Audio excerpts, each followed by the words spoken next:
नमस्कार मेरे साथियों, दिल खोल करके स्वागत है आज की इस धमाकेदार क्लास में। तो चलिए अपने अस्त्र शस्त्र ब्रह्मास्त्र निकालिए और शुरू करते हैं गणित के साथ महाभारत। क्या बात है, कैसे सुस्त बैठा है चलो हाँ भाई, तो कल से आगे अब कहानी शुरू करते हैं। तो कल हमने बेसिक चीज़ें देखी थी, आज हम सीखेंगे छोटे छोटे मल्टीप्लिकेशन और डिवाइड। ठीक है, गुणा और भाग। तो कुछ दशमलव वाले गुणा और भागों में दिक्कत आती है। वैसे तो तुम नॉर्मल बेसिक तरीके से कर ही लेते हो। मैं कुछ ऐसे बता दे रहा हूँ जो तुम्हें देखने को ज़्यादातर मिलेंगे, फिजिक्स में भी मिलते हैं, वो कैलकुलेशन फिजिक्स में भी ज़्यादातर देखने को मिलती है। देखो मेरे को क्या करना है, 3.4689 चाहे कितना भी बड़ा नंबर हो, ठीक है, इसमें मल्टीप्लाई करना है 1000000 से, है ना। अब तुम में से जो मुझसे पहले पढ़ चुके हैं वो तो बता ही देंगे डायरेक्टली, उनको तो आ ही जाएगा। लेकिन जो नहीं पढ़े हैं भाई, उनको वो तो पता नहीं कैसे करेंगे, और फिर उनको आता होगा तो वो कर ही देंगे। तो ऐसी जो कैलकुलेशन है थोड़ी फंसाने वाली होती हैं, है ना। हो सकता है कितने जीरो है, 1 2 3 4 5। तो एक काम करते हैं, इसको 10⁵ भी लिख सकते हैं। कुछ इस तरीके से भी कैलकुलेशन देखने को मिल सकती है। फिजिक्स वगैरह में ये ज़्यादातर देखने को मिलती है, है ना तो ऐसी कैलकुलेशनों को कैसे सॉल्व किया जाता है, सिंपल। देखो जैसे कि आप गुणा करना है किसका, 10⁵5 यानी कि 2 3 4 5 5 0 का। तो इसमें एक ही मेथड यूज़ किया जाता है, पॉइंट हटाओ और जीरो बढ़ाओ। ऊपर से पॉइंट हटा रहे हैं तो नीचे जीरो बढ़ती है, और नीचे से पॉइंट हटा रहे हैं तो ऊपर जीरो बढ़ती है। तो भाई अब ये कहाँ है, ये ऊपर है कि नीचे है? ये क्या है, ऊपर है, क्योंकि नीचे में एक से भाग दे दूँ तो बात तो वही है ना। ये गुनगुनाने की आवाज़ नहीं आनी चाहिए, है ना। बात समझ में आई कि नहीं आई? तो अब ऊपर से तो पॉइंट हटा रहा है तो जीरो किधर बढ़ेगा, नीचे। अब काउंट कैसे करते हैं भाई, पीछे से काउंट करते हैं नंबर को, 1 2 3 4, यानी कि 4 नंबरों के बाद क्या है, पॉइंट है। ठीक है, सॉरी 4 नंबरों से पहले पॉइंट है। ठीक है, एक नंबर के बाद 4 नंबर से पहले, तो पीछे से काउंट करते हैं, 4 नंबर से पहले है तो नीचे भी कितनी जीरो बढ़ेंगी, 1 2 3 4। समझ में आया कि नहीं आया? और सिंपली यहाँ से जीरो से जीरो गया, इससे ये गया, इससे ये गया, इससे ये गया, क्या बचा, यानी ये पॉइंट खत्म हो गया, नीचे जीरो बढ़ गई, 4 6 8 9। ठीक है, अब बचा क्या ऊपर, 1 0। समझ में आया कि नहीं आया? क्लियर? अब बस अब इसका मल्टीप्लाई कैसे कर देंगे, एक जीरो पीछे एक जीरो बढ़ा दो। वाह भाई वाह इतनी क्लासेस के बाद हवाई जहाज इतना नीचे पहली बार गया है ना इतना ज़्यादा साउंड पहली बार आया है। चलो बहुत बढ़िया तरीके से कैप्चर करता है हमारा माइक 3 4 6 8 9, और पीछे कितनी भी जीरो हो बस उनको पीछे लगा दो, हो गया मल्टीप्लाई, है ना। इस तरीके से बेसिकली ऐसे मल्टीप्लाई तुम कर सकते हो, बहुत सारे आते हैं, ऐसी कोई प्रॉब्लम नहीं है ना। जैसे होता 1/2.698, और इसमें मल्टीप्लाई करना है किसका, 10⁵3 का। ठीक है, 10⁵3 का इसमें मल्टीप्लाई करना है। और एक काम और करते हैं, इंटू 10⁻, क्या लिख देते हैं, 6। ठीक है, 10⁻ क्या लिख देते हैं, 6। अब इस कैलकुलेशन को कैसे सॉल्व करें, तो सबसे पहले एक ही काम करते हैं, पॉइंट हटाओ और जीरो लगाओ। तो नीचे से पॉइंट हटा रहे हैं भाई, तो कितने जीरो ऊपर लगेंगे, 1 2 3, यानी 10⁻3 डायरेक्टली तुम ये भी लिख सकते हो, कोई दिक्कत, कोई परेशानी नहीं होगी। तो गुणा करने पर घात जुड़ती हैं कि घटती हैं, जुड़ती हैं, तो जुड़ जाएंगी 3 और 3 कितनी हो जाएंगी, 6। तो नीचे भी 6 घातें कट गई, क्या बचा, 1/2698 इसका आंसर हो जाएगा। समझ में आया कि नहीं आया भाई? ठीक है, तो कुछ ऐसी बेसिक कैलकुलेशंस तो मैं फिजिक्स में ज़्यादातर देखने को मिलती हैं, मैथ में तो मिलती हैं, है ना। तो ये होता है, समझ में आया? आगे बढ़ें? ठीक है भाई, तो ये थोड़े मल्टीप्लाई वगैरह आते कुछ इस टाइप के, यही तुम्हें परेशान करेंगे और ज़्यादा कुछ परेशान करेगा नहीं। डाटा ईजी रहता है, इतना वैसे टफ नहीं रहता। अब थोड़ा इसी बेसिस पे डिवाइड देख लेते हैं। तो डिवाइड भी और कुछ नहीं है, डिवाइड भी यही है ना, भाग देना जिसे कहते हैं। ठीक है, चलो अब जैसे बड़े बड़े नंबरों का डिवाइड करना पड़ता है, जैसे कि 1 2 3 4, इसका भाग देना है किसमें, 2 9 6 8 7 4 8 में। अब ऐसे भाग थोड़ी ना देंगे, बहुत लंबा हो जाएगा बच्चों की तरह, है ना। तो इसको सिंपल कैसे लिखा जाता है, इसको सिंपल लिखा जाता है भाई, इसके अपॉन में ही तो ये होता है। तो 2 9 6 8 7 4 8 के अपॉन में लिख दो किसको, 4 टाइम्स 0। ठीक है, 10,000 को 10,000। अब क्या करेंगे, जैसे हम पॉइंट हटाते थे नीचे जीरो बढ़ाते थे, है ना, सेम इसमें क्या करेंगे, जीरो हटाएंगे और ऊपर पॉइंट लगाएंगे। ठीक है, पॉइंट पीछे से काउंट करते हैं, 1 2 3 4, 4 जीरो, तो पॉइंट कहाँ लगेगा, 4 डिजिट से पहले 1 2 3 4, तो यानी कि पॉइंट कहाँ जाएगा, यहाँ पर, कहाँ पर आ जाएगा, यहाँ पर। तो हम क्या करेंगे, हाँ 296.8748। ठीक है, समझ में आया। कुछ इस तरीके से हम डिवाइड कर सकते हैं, कोई परेशानी नहीं है। ठीक है, बेसिक हो गया और क्या। तो भाई ये भाग हो गया, तो कुछ ऐसे ऐसे भाग तुम ऐसे कर सकते हो। ठीक है, बस एक ही मेथड यूज़ होता है गुणा और भाग में, पॉइंट हटाओ जीरो लगाओ, या जीरो हटाओ पॉइंट लगाओ। ऊपर से पॉइंट हटाएंगे नीचे जीरो बढ़ेंगे, नीचे से पॉइंट हटाएंगे ऊपर जीरो बढ़ेंगे। तो भाई ये हो गए हमारे जोड़ घटाव गुणा भाग से रिलेटेड जितनी भी प्रॉब्लम्स हमें क्वेश्चंस को सॉल्व करने में आती हैं वो। ठीक है, अब इससे थोड़ा थोड़ा आगे बढ़ते हैं अब इससे थोड़ा थोड़ा आगे बढ़ते हैं। ठीक है भाई, अब बात करते हैं कुछ बेसिक फार्मूलाज की। ठीक है, बीजीय सर्वसमीकरण, ठीक है, उनकी बात हम थोड़ा कर लेते हैं। अरे यार ऐसे मतलब बीजीय सर्वसमीकरणों को पढ़ करके ऐसा सोच रहे हो कि पता नहीं ऐसा क्या तूफानी चीज़ है। अरे यार तुम लोग 8th क्लास से करते आ रहे हो, a + b का होल स्क्वायर, इन्हीं को तो कहते हैं बीजीय सर्वसमीकरण। ठीक है, बात समझ में आई कि नहीं आई, ये क्या होता है।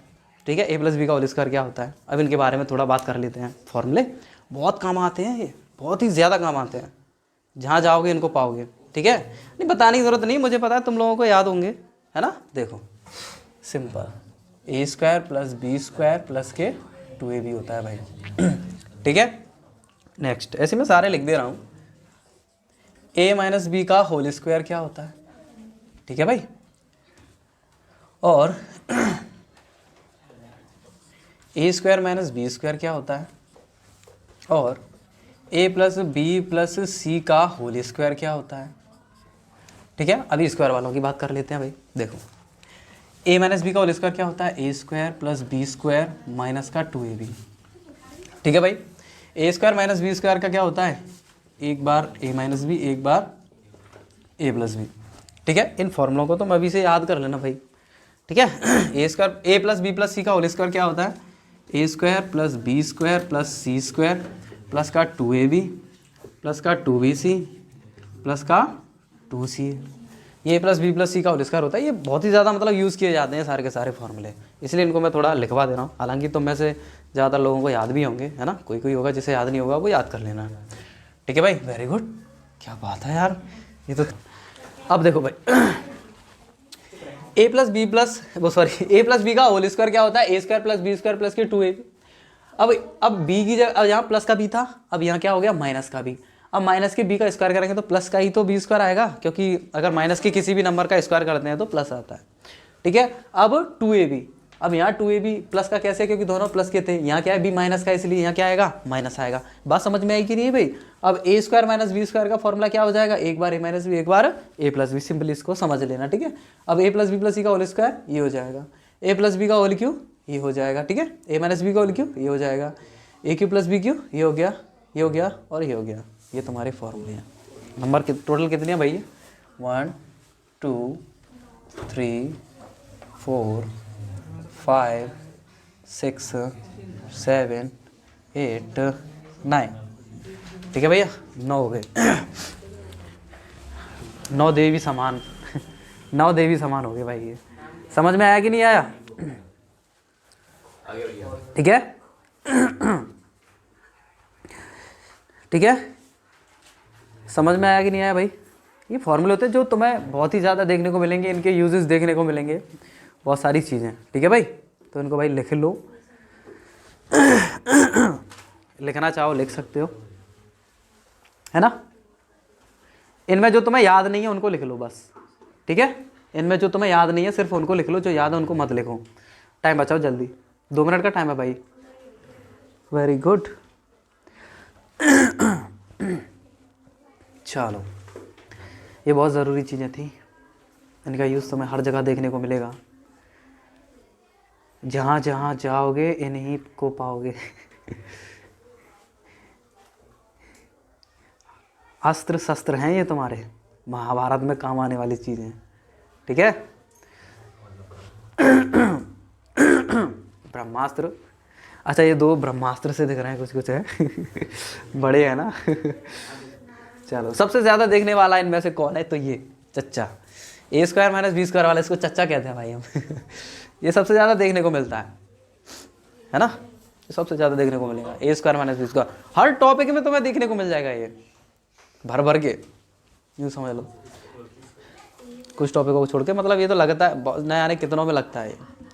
चलो नहीं, आपस में फुसर फुसर ना करें, जो भी बात करनी है हमसे करें, हम तुम्हें बताएंगे, वरना तुम्हें तो पता ही है, देखो महाभारत में यूज़ किया जाने वाला ब्रह्मास्त्र वो रखा है ना। आगे की कहानी शुरू करें। अब कहो भैया इनके यूजेस, अरे यूजेस ही यूजेस हैं, टेंशन ना लो, जगह जगह तुम्हें इनके यूजेस ही देखने को मिलेंगे, सब्र तो करो।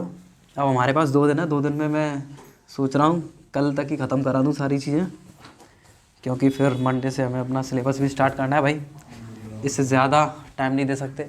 और भाई कोई 4 दिन में तुम्हारी कैलकुलेशन मजबूत तो हो नहीं सकती, बस मैं बेसिक चीज़ों को याद दिला रहा हूँ तुम्हें।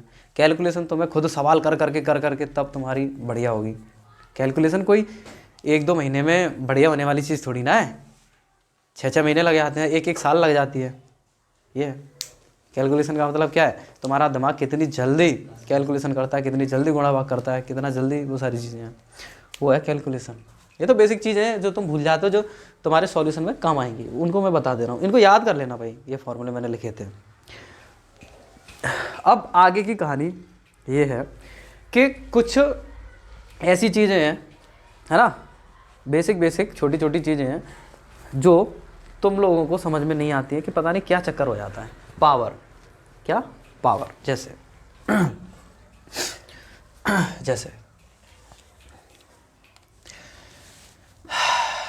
जैसे ए की पावर क्या है, m, अब इसकी भी पावर क्या है, n, ठीक है, अब इसकी भी पावर क्या है, o, अब इसकी भी पावर क्या है, p। एक चीज़ याद रखना, मैं तुम्हें कुछ बता दूँ, जैसे x की पावर n है, तो इसे क्या बोला जाता है, x को आधार, क्या बोला जाता है, आधार, इंग्लिश में इसे क्या कहते हैं, बेस। और ये क्या होती है, घात, ये क्या होती है, घात, इंग्लिश में कहते हैं इसे पावर। बात समझ में आएगी नहीं आई, तो बस इन्हीं चीज़ों को हम सीख रहे हैं, ठीक है। यानी कि आधार ये है हमारा, ये पावर है। अब देखो ए की पावर n, फिर इसकी होल पावर n, फिर इसकी भी होल पावर o, फिर इसकी भी पावर क्या, p। जब पावर की पावर हो, तो पावरों का आपस में क्या हो जाता है, गुणा, ठीक है, मल्टीप्लाई हो जाता है भाई मेरे दोस्त। तो क्या हो जाएगा, ए की power m into n into o into p। समझ में आया जी, ठीक है भाई लाला। तो पावर की पावर हो तो आपस में उनका मल्टीप्लाई हो जाता है। और अब जैसे ए की पावर m है, ठीक है, इंटू ए की पावर n है, भाई दोनों का आपस में क्या हो रहा है, गुणा हो रहा है। क्या हो रहा है, गुणा। अब देखो इन दोनों के आधार सेम है, इन दोनों के आधार सेम है। जब आधार सेम होते हैं तो गुणा करने पर घातें जुड़ जाती हैं, ठीक है। तो इसका क्या हो जाएगा, ए की पावर m प्लस के n। जब आधार सेम होते हैं तो गुणा करने पर घातें जुड़ जाती हैं। ये भी चीज़ें तुम्हें हर जगह देखने को मिलेंगी, ये भी बहुत ज़रूरी है, ठीक है। तो गुणा करने पर घातें जुड़ जाती हैं, देखो, ठीक है, इस तरीके से। अब लेकिन आधार सेम होने चाहिए।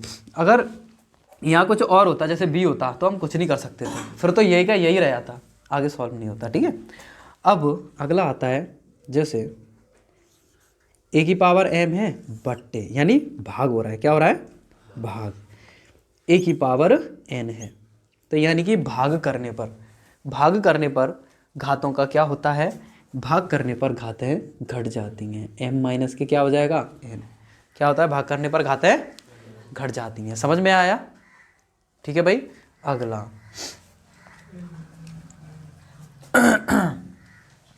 भाग हो गया। अब जैसे देखो a की पावर क्या है, माइनस के m। अब इस पावर को हम प्लस में कैसे बदल सकते हैं, कुछ नहीं। अब ये बताओ a की पावर m, ये पूरा एक तरीके से फंक्शन मान लो, ये दे रखा है ये ऊपर दे रखा है कि नीचे, ऊपर, सारी चीज़ें ऊपर होती हैं, बट्टे में एक होता है कि नहीं। अब इसको प्लस में चेंज करना है तो क्या होगा, इसको नीचे ले आओ, नीचे वाले को ऊपर पहुंचा दो, उल्टा कर दो एक तरीके से। तो 1/n क्या हो जाएगा, ए की पावर प्लस के m। इस तरीके से पावर नेगेटिव से पॉजिटिव में बदल जाती है। और चाहो तो इसका रिवर्स भी कर सकते हो, जैसे 1/a की पावर n है तो इसको अगर ऊपर ले जाएंगे ना 1 के पास, तो 1 इंटू क्या हो जाएगा, a की पावर माइनस के n। समझ में आया कि नहीं आया? हाँ देखो, रूट a है ना, क्यूब रूट a, ठीक है, 4th root a। 8th class में ऐसी चीज़ें देखी होंगी, 5th रूट a, ऐसी चीज़ें देखी होंगी, है ना। तो याद रखना अंडर रूट जो होता है a की पावर क्या होता है, 1/2। इसे ऐसे लिख सकते हैं, यानी 2 यहाँ छुपा हुआ होता है ना। कहो भैया ऐसा कुछ क्यों नहीं है, अभी बताएंगे, रुक जाओ एक सेकंड। अब यहाँ पे क्या होता है, एक तरीके से 2 छुपा हुआ था, लेकिन उसे हम लिखते ही नहीं है ना, 2 छुपा होता है, ठीक है। तो वो कहाँ लिखा जाता है, बट्टे में। ऐसी क्यूब रूट ऑफ a क्या हो जाएगा, a की पावर 1/, यानी जो यहाँ होता है वो यहाँ लिखा जाता है। a की पावर क्या हो जाएगा, 1/4, ठीक है। ये क्या हो जाएगा, a की पावर 1/5। को भैया a की पावर 1/1 कहाँ है, तो a की पावर 1/1 मैंने लिख दिया। उसके लिए भैया साइन कहाँ है, उसके लिए कोई साइन नहीं है, क्योंकि a की पावर 1/1 a ही होता है, और उसके लिए क्या साइन वगैरह यूज़ करा, कोई साइन उसके लिए नहीं था। इसलिए सबसे पहला साइन जो हमारा बना वो बना क्या, अंडर रूट, ठीक है। इसलिए यहाँ पे 2 नहीं लिखा गया, है ना, यहाँ पे 2 नहीं लिखा गया, 2 को छुपा दिया, क्योंकि इसे समझ जाएंगे कि 2 होगा यहाँ, फिर यहाँ 3, यहाँ 4, इस तरीके से। यानी कि रूट को हमें याद रखने वाली कौन सी चीज़ है बस, कि हम रूट को, जैसे a का रूट है, इसको क्या लिख सकते हैं, 1/2, यानी यहाँ जितना होता है उतना यहाँ लिख देते हैं, ठीक है, अपॉन में, घात के अपॉन में, ठीक है। समझ में आया, एक ही ये बेसिक चीज़ है थोड़ी। और पावर में और क्या रह जाता है, 9th क्लास में वैसे बहुत सारी चीज़ें थी, 9th क्लास में पढ़ाया जाता है पहले ही चैप्टर में ये सारी चीज़ें, ठीक है। इसलिए तो NCERT बहुत बढ़िया चीज़ है ना। NCERT जो कोई भी है, महापुरुष है या महास्त्री है, कोई है मुझे नहीं पता NCERT एक संस्था है ठीक है, बहुत अच्छी चीज़ है। इसने सारी चीज़ें बहुत ही बढ़िया तरीके से सहज के बनाई हैं, सोच समझ के बनाई हैं। पहले उन्हीं चीज़ों को रखा है, बेसिक चीज़ों को, यानी बच्चों को पहले बेसिक चीज़ें कराओ, फिर आगे जो सिलेबस का है उसको बढ़ाओ, है ना। तो 9th क्लास में देख रहे हो, पहले बेसिक चीज़ें दे दी जो मैं कराता हूँ तुम्हें, सारी चीज़ें वो चीज़ें दी हैं, फिर आगे से सिलेबस दिया है अच्छा खासा, जिसमें उनको यूज़ करना होता है। तो ये सारी चीज़ें पूरी बुक में यूज़ हुई थी, है ना, और ये सबसे पहले टॉपिक में दी थी। बहुत बढ़िया चीज़ है ये, ठीक है भाई। इतना समझ में आया। घातों का चक्कर, भाई ये कुछ घातों का चक्कर हमें देखने को मिल जाता है, ठीक है। और तो मेरे हिसाब से और कुछ है, चलो एक, हाँ मुझे कुछ और याद आ रहा है, एक काम करते हैं। अगर किसी की भी पावर 0 हो, किसी की भी पावर क्या हो, 0, है ना। हाँ भाई, मान लो मुझ में से पावर ख़त्म हो गई, मुझे पावर रही नहीं है, बिल्कुल 0 पावर एकदम, तो मैं सबका मालिक एक ऊपर पहुँच जाऊँगा ना। इसीलिए क्या हो जाता है, इसका मान हो जाता है 1। समझ में आया कि नहीं आया? किसी की भी पावर 0 हो जाए तो वो कहाँ पहुँच जाता है, सबका मालिक 1, इसलिए इनका मान भी क्या हो जाता है, 1। तो किसी की भी पावर 0 हो वो क्या हो जाता है, 1, ठीक है। अच्छा अगर किसी की भी पावर 1 हो, इसका मतलब क्या है, ऊपर वाले का हाथ है, उस सबका मालिक 1 है ना, उस 1 का हाथ है ऊपर, यानी वो जिंदा है, यानी कि वो वही रहता है ना। एक किसी की भी पावर 1 है तो वो एक ही वही रहेगा। बात समझ में आई कि नहीं आई? ठीक है भाई, ठीक है, चलो। यानी कुछ ये भी होते हैं, कुछ भी हो एक ही जगह, कुछ भी हो यही आएगा, ठीक है। और एक और चीज़ मैं तुम्हें बता देता हूँ, वैसे मैंने लास्ट क्लास में बताया तो था। देखो, 1 में अगर मैं 0 का भाग दूँ, 1 में अगर मैं 0 का भाग दूँ तो क्या आएगा, है ना, है ना। और 0 में मैं 1 का भाग दूँ तो क्या आएगा। देखो, पहली बात तो भैया 0 का किसी भी संख्या में भाग नहीं दे सकते। क्यों? इसके पीछे का कारण ये क्या होता है भाई बच्चों की वॉइस आ रही है तो इसको इग्नोर करना बच्चे छूट रहे हैं क्लासेस से। देखो हाँ भाई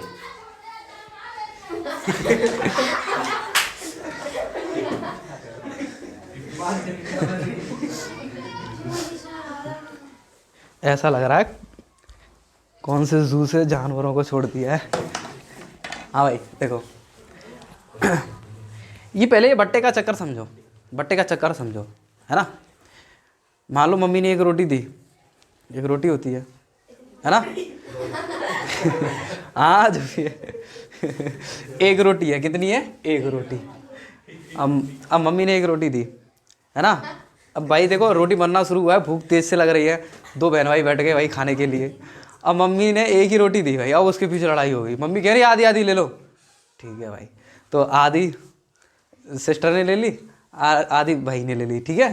तो आधी आधी पहुंच गई, यानी कि एक रोटी का, मान लो ये रोटी है ना, ये क्या है, रोटी है, इसका आधा हिस्सा भाई ने ले लिया, आधा हिस्सा बहन ने ले लिया, ठीक है। यानी 50-50 हो गई। यानी एक रोटी का कितना, दो हिस्से कर दिए। एक रोटी के कितने हिस्से कर दिए, दो।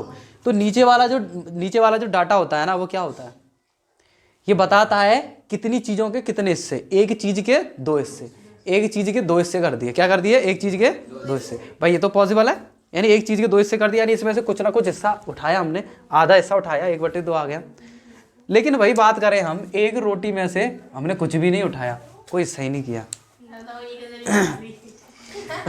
मतलब एक रोटी है और उसमें से कुछ हमने उठाया ही नहीं, मतलब जीरो का मतलब है एक रोटी में से कुछ भी नहीं उठाया, तो वो रोटी तो वहीं की वहीं रहेगी ना। अब वहीं की वहीं रहेगी तो अब इसमें से कुछ निकल सकता है, कुछ निकल ही नहीं सकता। जब निकल नहीं सकता तो इसका कोई अस्तित्व ही नहीं है ना, तो बकवास चीज़ है फिर इस हिसाब से। तो इसे हम क्या कहेंगे, नॉट डिफाइंड। इसको परिभाषित ही नहीं किया जा सकता, ऐसा हो ही नहीं सकता भाई। मतलब एक रोटी में से हम कुछ नहीं ले रहे तो हमारे पास कुछ आ जाएगा, मतलब मम्मी ने रोटी में से तोड़ के कुछ दिया ही नहीं, आधी आधी की नहीं, और मेरे पास थाली में आ जाए, आ सकता है क्या। जब मम्मी वहाँ से रोटी में से आधी रोटी देंगी तभी तो आएगा, नहीं आ सकता भाई, ठीक है। तो इसलिए ये डिफाइन ही नहीं होता। हम जीरो का किसी भी नंबर में भाग नहीं दे सकते है। बात समझ में आई कि नहीं आई। अरे भाई समझ में आया रोटी वाला एग्जाम्पल है ना। अब जीरो में हम किसी भी नंबर का भाग दें, है ना, जीरो में हम किसी भी नंबर का भाग दें, है ना, तो क्या आएगा, जीरो आता है, ठीक है भाई। जीरो में हम किसी भी नंबर का भाग दें तो जीरो आता है। ये भी तुम लोगों को बहुत परेशान करता है, और ये क्या तुम्हें मतलब परेशान करेगा ही करेगा, है ना। इसको नॉट डिफाइंड को हम इन्फिनिटी भी कह देते हैं। इन्फिनिट का मतलब है जिसका कोई अंत ही नहीं है, जिसके बारे में हमें पता ही नहीं है। तो इसके बारे में हमें पता नहीं है, लेकिन इसके बारे में पता है कि हाँ ये जीरो आएगा, इसके बारे में हमें पता है। इसके बारे में नहीं पता है क्या आएगा, क्या कर रहे हैं, क्या क्या हो क्या रहा है, पता ही नहीं चलता हमें इसके बारे में तो, लेकिन इसके बारे में हमें पता चलता है, ठीक है। बात समझ में आई कि नहीं है भाई। ठीक है आगे बढ़ते हैं।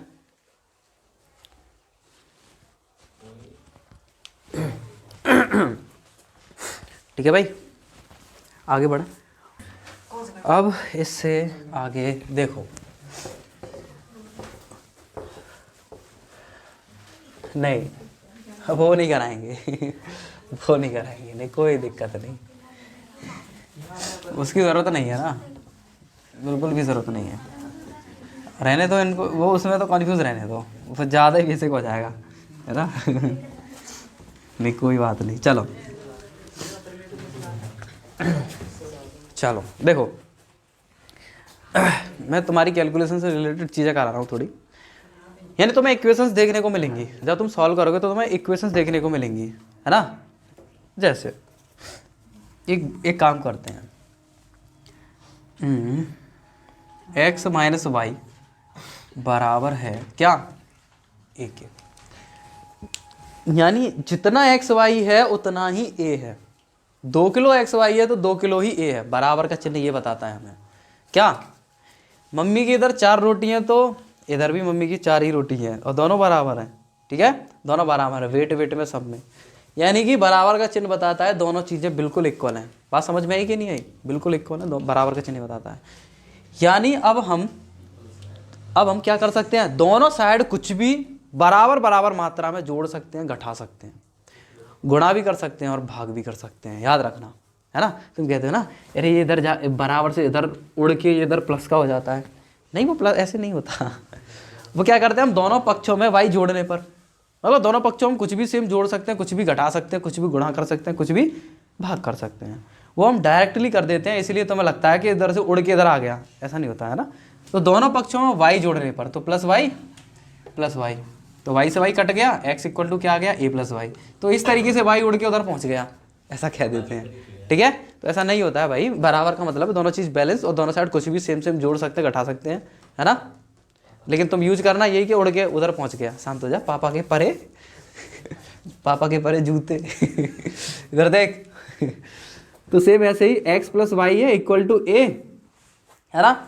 तो हमें x की वैल्यू निकालनी है, तो भाई x को अकेला करना पड़ेगा, जिसकी वैल्यू निकालनी होती है उसको अकेला कर दो, बाकी को सबको कचरे में डाल दो है ना। तो ये क्या है, कचरा, कबाड़ है भाई, ये इसकी तरफ फेंक दो सारे के सारे कबाड़े को। तो x इक्वल टू कितना आ जाएगा, a माइनस के वाई, एक्स का मान निकालना है हमें, एक्स की वैल्यू फाइंड करनी है। तो कैसे आया, दोनों पक्षों में हमने क्या किया, वाई माइनस किया, क्या किया, वाई माइनस किया, इससे ये कट गया, तब एक्स इक्वल टू क्या आया, ए माइनस के वाई आया। लेकिन तुम्हें हर बार ऐसा करने की जरूरत नहीं, तुम डायरेक्टली लेके जा सकते हो, ठीक है। वो मैंने बस तुम्हें थोड़ा बेसिकली बता दिया, है ना। चलो कि मतलब ऐसे भी हो सकता है। अब जैसे कि X upon Y equal to A है, अब हमें यहाँ से एक्स की वैल्यू निकालनी है, तो सिंपल क्या हो जाएगा, दोनों पक्षों में वाई, भाई देखो वाई कैसे खत्म हो सकता है, दोनों पक्षों को गुणा करके ही तो खत्म हो सकता है। तो गुणा वाई, तो क्या आ जाएगा, एक्स बराबर आ जाएगा ए इंटू वाई। इस तरीके से गुणा में पहुंचता है। समझ में आया कि नहीं आया भाई। अब एक्स इंटू वाई है इक्वल टू ए है, अब गुणाई में तो है, अब गुणा का चिन्ह बीजगणितीय संख्या में लगाओ मत लगाओ, ठीक है, कोई परेशानी नहीं है। एक्स गुणा वाई इक्वल टू ए। तो अब हमें एक्स का मान निकालना है, तो भाई हमें वाई को गायब करना पड़ेगा कि नहीं करना पड़ेगा, तो दोनों पक्षों में वाई का भाग देने पर इससे ये कट जाएगा, एक्स बराबर क्या आ जाएगा, ए अपॉन वाई। तो इस तरीके से गुणा से भाग में आता है, ठीक है, समझ में आया। तो तुम्हें जब कैलकुलेशन करोगे, इक्वेशंस को सॉल्व करोगे, तुम्हें इन सारी चीज़ों की भी ज़रूरत पड़ेगी, ठीक है, इधर से उधर करने की, जो आंटियाँ करती हैं ना, गली की आंटियाँ, इधर से उधर तो ये इधर उधर करने वाली चीज़ है थोड़ा, है ना। बहुत यार ऐसे ऐसे लड़ाई करवा देती है, पूछो मत। सबसे ज़्यादा लड़ाई होती है नालियों के पीछे क्योंकि पड़ोसी क्या करते हैं भाई, घर से एक दूसरे से जुड़े रहते हैं, तो वो जो आदान प्रदान और किसी चीज़ का तो नहीं होता, लेकिन उनकी नाली क्या होती है वही कॉमन होती है सबकी, है ना। तो कोई कहेंगे उधर से कीचड़ इधर भेज दिया, ये कर दिया, वो कर दिया, नाली के पीछे यार गोली तक चल जाती है ना। बहुत खतरनाक काम है। तो एक समीकरण देखते हैं भाई, ये भी बहुत ज़रूरी है, जिसे इंग्लिश में क्वाड्रेटिक इक्वेशंस कहा जाता है भाई, है ना, ठीक है।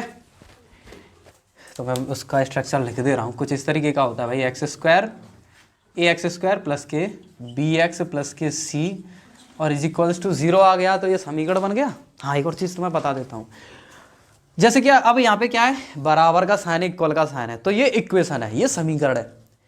वहीं असमिका का साइन हो तो इनइक्वालिटीज जो होती हैं, इनइक्वालिटीज होती हैं, असमिकाएं जिन्हें कहते हैं, जो, ठीक है, इनइक्वालिटीज होती हैं असमिकाएं। तो ये तो भाई समीकरण हो गया। इनइक्वालिटीज क्या होती है, देखो ए एक्स स्क्वायर प्लस के बी एक्स प्लस के सी, है ना, इज ग्रेटर देन 0, ये इनइक्वालिटी के साइन होते हैं, या लेस देन 0, ठीक है, यानी कि ये बड़ा है 0 से, ठीक है, या ये छोटा है 0 से, या greater than and equal to 0, यानी कि बड़ा है और बराबर भी है 0 के, या less than and equal to 0, यानी ये जो इक्वेशन है वो 0 से छोटा भी है और बराबर भी है, मतलब 0 भी हो सकता है और 0 से छोटा भी हो सकता है, 0 से बड़ा, मतलब 0 भी हो सकता है, 0 से बड़ा भी हो सकता है। ये 0 से छोटा होगा, 0 नहीं होगा, 0 से छोटा जितना भी नेगेटिव, ये 0 से बड़ा होगा, 0 से बड़े जितने भी पॉजिटिव है वो 0 से बड़ा होगा। इस तरीके से क्या होती है, इनइक्वालिटीज असमिकाएं होती हैं, ठीक है, और ये क्या होते हैं, इक्वेशंस, ठीक है, ये क्या होते हैं, इक्वेशंस, समीकरण। तो भैया ये अंतर होता है इनमें, ठीक है, ये भी तुम्हें पढ़ाई जाएंगे असमिकाएं, ये भी पढ़ाई जाएंगे तुम्हें समीकरण, ठीक है भाई। चलो तो थोड़ा द्विघात समीकरण की तरफ हम झांक लेते हैं, ठीक है। इसकी खिड़की में से देखो, यहाँ ए बी और सी, यहाँ ए बी और सी के बारे में सबसे पहले जान लो। ए बी, पहले ए और बी के बारे में जान लेते हैं। तो ये क्या है, ए और बी गुणांक हैं, किसके गुणांक हैं, ए हमारा एक्स स्क्वायर का गुणांक है, बी हमारा एक्स का गुणांक है, और सी हमारा अचर पद है। बात समझ में आई। तो यहाँ एक्स स्क्वायर का गुणांक क्या है, एक्स स्क्वायर का मल्टीपल क्या है, ए, है ना, और बी क्या है, एक्स का है, और सी अचर पद है, ठीक है, अचर पद है सी। तो अब बात आती है द्विघात समीकरण। मैंने एक चीज बताई थी तुम्हें, जितनी घात होती है उतने ही उसके मूल होते हैं, उतने उसके जीरोस होते हैं, मतलब जीरोस मतलब शून्य, हाँ शून्यक है ना। शून्यक का मतलब उस मान को अगर इस समीकरण में रख दें तो जो बराबर के बाजू में जो दे रखा है ना डाटा, 0 हो तो 0, 1 है तो 1, 3 है तो 3 आ जाता है। एक्स की जगह हम जो उसको रख दें, इसके शून्य को रख दें, तो जैसे 0 ना इधर तो 0 ही आ जाएगा। बात समझ में आई कि नहीं आई? चलो तो वो शून्यक होते हैं। अब जितनी घात होती है उतने शून्यक होते हैं। यहाँ घात कितनी है? अधिकतम 2, तो एक्स के 2 शून्यक होंगे। घात अधिकतम 1 होती तो एक्स के 1 शून्यक होते। घात 3 होती तो कितने शून्यक होते? 3। 4 होती तो 4। जितनी घात उतने शून्यक। बात समझ में आई कि नहीं आई? ठीक है भाई। चलो जैसे त्रिघात समीकरण तुमने सॉल्व किए होंगे, 3 घात होती है ना, ठीक है, तो उनमें भी क्या होता है त्रिघात समीकरणों में? त्रिघात समीकरणों में 3 अधिकतम घात 3, तो 3 उनके क्या निकल देते तुम्हारे? जीरोस निकल देते। 3 ही तो निकल देते है ना, निकल देते ना 3। चलो तो इसमें कितने निकलेंगे? 2। तो भाई इनके जो जीरोस माने जाते हैं है ना हमारी गणित में, एक माना जाता है अल्फा, एक माना जाता है बीटा। कि माना इनके जो जीरोस हैं वो अल्फा बीटा निकलते होंगे, मतलब अल्फा की जगह कुछ भी हो सकता है, बीटा की जगह कुछ भी हो सकता है, नेगेटिव पॉजिटिव अट्टे बट्टे सट्टे कुछ भी हो सकता है, हमें नहीं पता। ठीक है भाई। तो इनके जो जीरोस होंगे वो अल्फा और बीटा। बात समझ में आई मेरे दोस्त? कोई परेशानी? क्यों घबरा रहा है फिर एकदम से? आगे आ जाओ, थोड़ा आगे आ जाओ। बेचारा वो बैठ नहीं पा रहा है, जगह कम है उसके लिए, ठंडा लग रहा है। ओ माय गॉड इधर आ जाओ, तो इधर आ जाओ, यहाँ बैठ जाओ, इस पे बैठ जाओ, यहाँ बैठ जाओ, यहाँ से दिख जाएगा, कोई दिक्कत नहीं। देखो तो भैया ए बी सी इसके गुणांक हैं, अल्फा बीटा इसके क्या हैं? शून्यक, जीरोस। ठीक है भाई, समझ में आया कि नहीं आया? चलो अब बात आती है इनके बीच रिलेशन क्या होता है। तो भैया इनका एक पूरा टॉपिक है, उसमें इनके बीच में रिलेशन भी बताया जाएगा, सारी चीज़ें बताई जाएंगी, टेंशन ना लेना। पूरा एक टॉपिक है इनके बीच रिलेशन बताने वाला, तो सारी चीज़ें अभी मत देखो, बस मैं एक बेसिक कैलकुलेशन बता दे रहा हूँ। वैसे मैं सिंपली बता दूँ मोटा मोटा, दोनों मूलों का जो योगफल होता है ना, दोनों जीरोस का जो सम होता है वो होता है माइनस का b/a। ठीक है, मतलब इनमें रिलेशन होता है गुणांकों में और शून्यकों में। ये क्या होता है? गुणांक, और ये क्या होते हैं? शून्यक। ठीक है, और मूलों का गुणनफल क्या होता है? c/a। बात खत्म, बस इतना ही। अब द्विघात समीकरण को सॉल्व करना सीखते हैं। ठीक है भाई, ये चैप्टर में आ जाएगा, पूरा देख लेंगे इस हिसाब से। जैसे कि हमने कोई द्विघात समीकरण दिया, एक सिंपल सा ही ले लेते हैं, 2x² प्लस का कितना लें? 5x प्लस का 3 = 0। ये द्विघात समीकरण है। ये क्या है? द्विघात समीकरण। ठीक है, बराबर का साइन आ गया यानी कि समीकरण है, मतलब इसमें हमें x के मान मिल सकते हैं। यही अगर बराबर का साइन नहीं होता तो वो 2 ब्रैकेटों में ही बंद रह करके खत्म हो जाता, फिर वहां से हम x का मान नहीं निकाल सकते थे। ठीक है, इक्वेशन मतलब इक्वल का साइन आ गया तो ये इक्वेशन बन गया। ठीक है भाई, अब इसको हमें सॉल्व करना है। अब इसको सॉल्व कैसे किया जाता है द्विघात समीकरण को, क्वाड्रेटिक इक्वेशन को? क्या करते हैं? स्टेप नंबर 1, x² के गुणांक का और अचर पद का आपस में गुणा कर लेते हैं। ठीक है, बात समझ में आई? x² के गुणांक का और अचर पद का क्या करेंगे? आपस में गुणा। कितना आ गया? 6। यानी भाई साहब गुणा करके तो हमें 6 लेके आना है। गुणा करके क्या लेके आना है? 6। अब यहाँ किसका साइन है? यहाँ पे देखते हैं, यहाँ नहीं, ये तो भाड़ में जाए, यहाँ देखते हैं किसका है? प्लस का। यानी जोड़ करके कितना लाना है? कि ये देखो, जोड़ने से पहले x का मल्टीपल जो होता है ना वो लेके आना पड़ता है 5, तो जोड़ करके 5 लेके आना है। बात समझ में आई कि नहीं? अब 6 के ऐसे गुणनखंड करोगे, जोड़ उन गुणनखंडों को ही जोड़ करके 5 आ जाए, है ना? अरे भाई सिंपल है यार, 3 2 6 and 3 and 2 5। बात समझ में आई कि नहीं? 3 2 6 and 3 and 2 5। कोई परेशानी? चलो, तो षड्यंत्र रचा था भाई, चक्र भी बनाया था इसके लिए, 5 के लिए। तो यानी इसकी जगह हमें क्या लिखना है? तो इस 5 की जगह हमें 3 + के 2 लिखना है। तो बस इतना पता करने के लिए हमने ये सब किया, प्लस के 3 = 0। बाकी का जैसा है वैसा का एज इट इज हम इससे उतार देंगे। ठीक है भाई, इससे आगे देखो, आवाज़ नहीं भाई, देखो ठीक है, समझ में आया? चल रहा है देखते रहना पड़ता है, पता चला स्टोरी फुल वीडियो सेव। हाँ यार देखो 2x² प्लस का ये कितना हो जाएगा? अब देखो, हाँ इससे बात, अरे मैंने तो बताना तो भूल ही गया भाई, सीधा करना शुरू कर दिया। देखो क्या तुम्हें यहाँ तक समझ में आया? स्टेप 1, ये पूरा स्टेप 1 था। ठीक है भाई, बस अब कुछ भी नहीं करना है, अब इस x का इंटू अंदर कर देना भाई इन दोनों में, ठीक है। अगर यहाँ माइनस होता तो माइनस का भी करते, यानी इस ब्रैकेट को खोल देना है। 2x² प्लस का 3x प्लस का 2x और प्लस का 3, बाकी का सब जैसा है वैसा लिख दिया, जैसा वैसा लिख दिया, बस x का अंदर इंटू कर दिया, प्लस का तो प्लस है तो अंदर चेंज नहीं होंगे, माइनस होता तो चेंज हो जाते हैं, मैं बता चुका हूँ पिछली क्लास में। अब इसके बाद सेकंड स्टेप क्या है भाई, देखो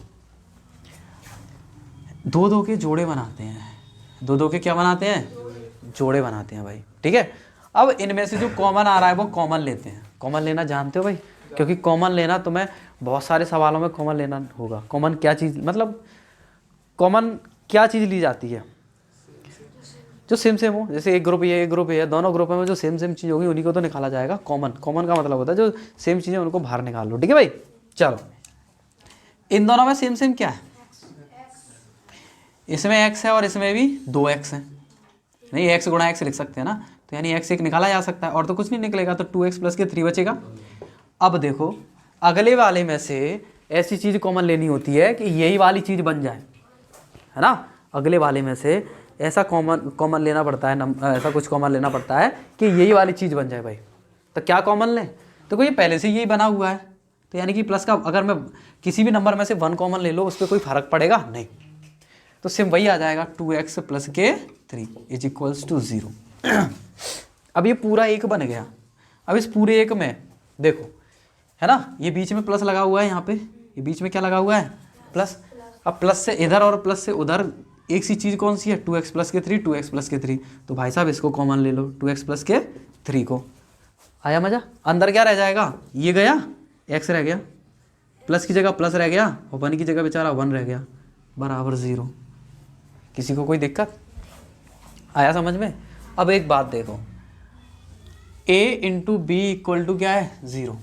इसका मतलब क्या है, इसका मतलब क्या है, a गुणा b बराबर 0, इसका मतलब क्या है, यानी कि कहीं ना कहीं a का मान भी 0 होगा और b का मान भी 0 होगा। वो कैसे, देखो अगर a गुणाई में तो है ना, a गुणाई में तो है, बराबर के उधर उड़ा के पहुंचा दूं दोनों पक्षों में a का भाग देने पर, दोनों पक्षों में a का भाग देने पर, तो b बराबर क्या मिल जाएगा भाई, 0 में तो किसी भी नंबर का भाग दे सकते हैं, कोई परेशानी नहीं होती है, क्योंकि वो डिफाइंड है। 0 आएगा, कुछ नहीं आएगा, मतलब कहने का मतलब 0 आएगा, तो 0 आएगा।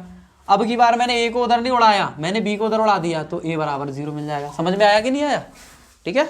इसका मतलब क्या है, ये भी तो 2 चीज़ें गुणा में और बराबर में 0 है, तो एक बार इसके बराबर 0 और एक बार इसके बराबर 0, तो बना दो दोनों को अलग अलग हीरो। देखो 2x प्लस के 3 बराबर 0, दूसरी तरफ x प्लस के 1 बराबर 0, तो इस हिसाब से मेरे भैया x इक्वल टू यहाँ से कितना आ जाएगा, माइनस के 3/2, और यहाँ पे x इक्वल टू क्या आ जाएगा, माइनस के 1। तो यानी कि x के 2 शून्य क्या निकल आए, एक तो माइनस का 1 निकला और एक माइनस के 3/2 निकला, तो x के ये 2 शून्य का निकला। बात समझ में आई, ये है शून्यक। तो देखो 2 घाती 2 शून्य के निकल आए, कोई परेशानी। अरे भाई ये दिख रहा है कि नहीं दिख रहा, आई वांट टू चेक। हाँ भाई दिख रहा है, कमेंट करके बता दो और नीचे वाला दिख रहा है कि नहीं, ऊपर करवा देंगे कैमरे को चलो लाइव नहीं है भाई, अभी तो रिकॉर्डेड ही है कोई नहीं बताएगा। चलो तो ये बहुत ही ज़्यादा ज़रूरी था, द्विघात समीकरण तुम्हें हर जगह देखने को मिलेगा। हे मना किया है ना, दी जरा शांतो शांतो शांतो शांतो, मना किया यार तुम लोग, फिर भी मतलब मुझे याद नहीं रहता यार, तो तुम तो याद रखो आया भाई समझ में, आगे बढ़े। चलो ऐसा कौन नहीं आया समझ में, अच्छा अच्छा करो करो नोट करो भाई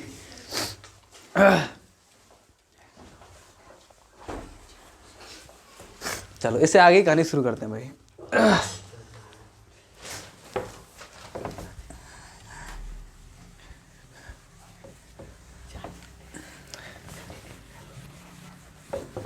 तुम्हें पता है इससे पहले मैं बच्चों से कहता था कि शांत हो जाओ, ठीक है वो हो जाते, कोई कोई होता था कि शांत नहीं होता था, बहुत बेशरम थे, कहता था भैया मुझे इससे अलग कर दो मैं शांत हो जाऊंगा, फिर मैं क्या करता, उसको साथ ही बैठाता, मैंने कि तू साथ बैठा, साथ बैठा करके मैंने अब बोल के दिखा। भाई साहब इतनी बुरी तरीके से तोड़ता। अमित का बेस्ट था जो, उसकी बात है। इतनी बुरी तरीके से पूछो मत। बोलते नहीं थे दोनों साथ, वो तुम लड़ रहे हैं साथ बैठा दिए, बोलते नहीं थे बिल्कुल भी, लेकिन तुम पता नहीं कौन सी मिट्टी के बने हो। इससे आगे की कहानी शुरू करेंगे कल। तब तक के लिए हंसते रहो, मुस्कुराते रहो, गाते रहो, नाचते रहो, पढ़ते रहो, रिवीजन करते रहो। ठीक है, बाय बाय।